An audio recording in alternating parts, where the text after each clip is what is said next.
ఆ మహానీయులు చెప్పినా అమలు జరగకపోవడం వల్లనే ఇంత అన్యాయం జరుగుతూ వచ్చింది కనుక దీన్ని న్యాయం చేసే బాధ్యత మీ మీదే ఉన్నదని చెప్పి మీకు విజ్ఞప్తి చేస్తున్నాం. అన్నా, మీరు నిజాయితీ పరులు, సంకల్పరులు, మీరు అందరి దృష్టిలో గాంభీర్యంగా కనిపిస్తారు, అందరి దృష్టిలో దృఢంగా ఉంటారు. కానీ మీ మనసు వెన్నపూస లాంటిదనే విషయం, మీ మనసు వెన్నపూస లాంటిదనే విషయం నేను ఒకసారి గమనించా. మీరు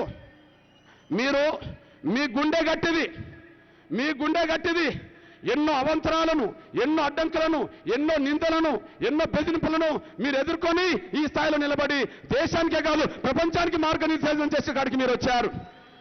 అదే సమయంలో అంత గుండె నిబ్బరం ఉన్నా కూడా మీ మనసు ఎంత వెన్నెలాంటిదో నేను ఒకనాడు పార్లమెంట్లో చూశాను. మనందరూ తెలుసు, గులాం నబీ ఆజాద్ గారు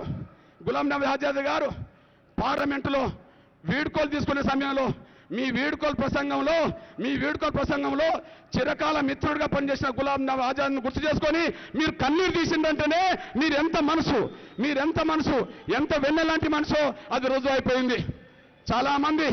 చాలామంది మేము వాళ్ళకి వ్యతిరేకం వీళ్ళకి వ్యతిరేకం మాట్లాడే వాళ్ళు ఉన్నారు. కానీ నా ముస్లిం పేద మహిళలకు ఆదుకున్నది మీరే.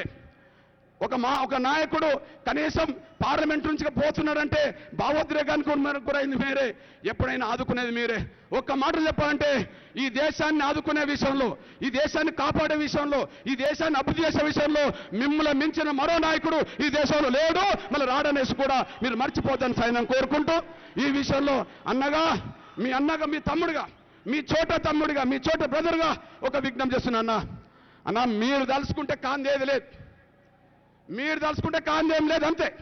ఎందుకంటే మీరు వస్తున్నారంటేనే దేశం మొత్తం అభిప్రాయం చూశా. నేను చాలామంది మేధావుల అభిప్రాయం చూశా, నాతో చాలామంది మాట్లాడిండు.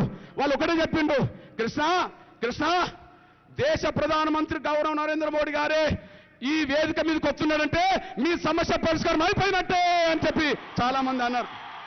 ఎందుకు? ఎవరు వేదిక మీదకి వచ్చినా ఈ సమస్య పరిష్కారం కాదు. కానీ గౌరవ ప్రధానమంత్రి నరేంద్ర మోడీ గారి మీద ఈ దేశంలో సంపూర్ణమైన విశ్వాసం ఉన్నది. ఆయన చేయడానికి అవకాశం లేని విషయాలు ఏది చెప్పడు, హామీలు అనవసరంగా ఇవ్వడు. ఒక్కసారి ఆలోచించి ఇస్తే ఎన్ని అడ్డంకులు ఎదురైనా దాన్ని అధిగమించి దాన్ని అమలు చేస్తాడు.